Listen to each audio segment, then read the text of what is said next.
I had to fire the guy that mows my lawn. He just didn't cut it.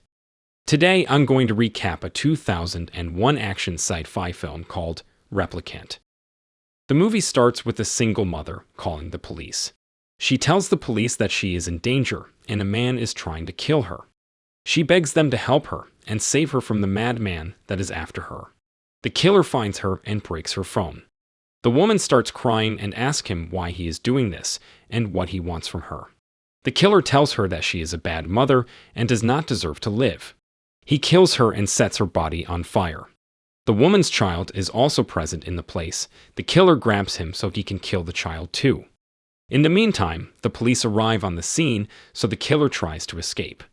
The fire spreads everywhere in the house, and the killer runs away, with the child still stranded in the house. Detective Jake Riley arrives on the scene and saves the child from the fire. He manages to get a glimpse of the killer while he is escaping, and sees the killer was wearing a black leather jacket. Jake starts chasing the killer, and at one point, his hand gets a minor cut and starts bleeding. Jake finds him running away in a car and shoots him, but the killer runs over Jake. Jake does not die, he just gets minor injuries. The rescue team and EMT arrive. Detective Jake Riley is a Seattle police detective, and it is revealed that he had spent 3 years chasing this killer. The killer's name was Edward the Torch Garrott, and he had a habit of killing single women and setting them on fire. All of his victims were mothers. It is Jake's last day in the police force, after which he will retire. But then he is approached by a couple of national security agents. They give him a mission. The mission is to find and kill the killer known as the Torch. Jake refuses their offer and tells them that he is retiring. They try to convince him and tell him that if the Torch is not stopped, then more innocent women will be killed and people will be living in fear. Jake is a good guy, and he took an oath to serve and protect good people and their lives, so he agrees with the agents and tells them that he will help them in catching the sadistic maniac. Just days before Jake's retirement, Garrott strikes again, but Jake is off the case. During his retirement party, Jake receives a call from Garrott. He tells Jake that his next victim will be him, and after killing him, he will kill Jake's friends and family. Jake gets angry and smashes the phone because he knows he cannot do anything right now to stop Garrott. Realizing he needs to be stopped no matter what, he sets out to stop him. He goes to the base of national security with the agents who approached him to consult on their special project. They show and tell him that they have found DNA evidence of Garrott at a crime scene, and they are making a clone of Garrott the Torch that will be exactly like him. They tell Jake that this clone will be able to help him find Garrott, because he will have the same mindset and perspective as him, which will give them more insight. It is revealed that national security is making this clone illegally, and they don't have any official government license or permission for it. They need Jake's help to train this replicant, who has genetic memories from Garrott and a telepathic link to him.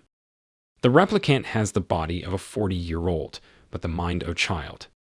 Jake's job is to help the replicant track Garrott down by using the memories stored in Garrott's DNA. Jake brings the replicant some food and tries to communicate with him. The replicant gets scared, but then Jake calms him down. He shows the replicant his handcuffs and cuffs him.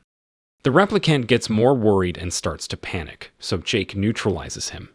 Jake now takes the replicant with him to find the killer, alongside the 2 national security agents.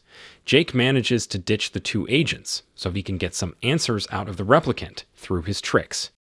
He takes the replicant to an old and abandoned building and asks him the location of the Torch, because he knows they both are genetically and telepathically linked with each other. The replicant is still learning and processing. He has no idea what Jake is talking about, and that he is telepathically linked with a psychopathic misogynist killer.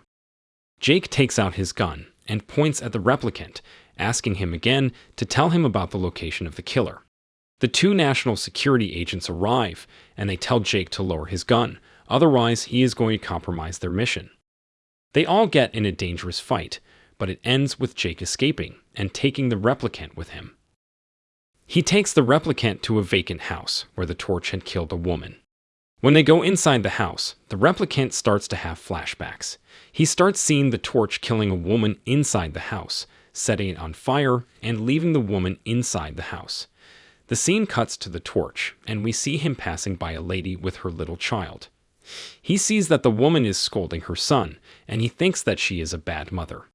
Now Jake takes the replicant back to his house and handcuffs him and locks him in his storeroom so no one gets startled. He talks with his wife while their dog enters the storeroom to eat his food. The replicant sees the dog's food and starts eating it as well. Meanwhile, Jake's son enters the store looking for their dog. He sees the replicant cuffed and eating dog food, so he offers him some chocolate. All of a sudden, we hear the boy scream. Jake and his wife rush towards their son and see that he is bleeding from his mouth. Jake starts to beat the replicant, thinking he did something to his son, but it turns out that the dog had attacked their son and not the replicant. Jake gets concerned, so he takes the replicant to his mother's house. On their way, the national security stops and confronts him. They ask him why he has not given them any updates about their location till now, and why he took the replicant to the house where Torch had killed his victims.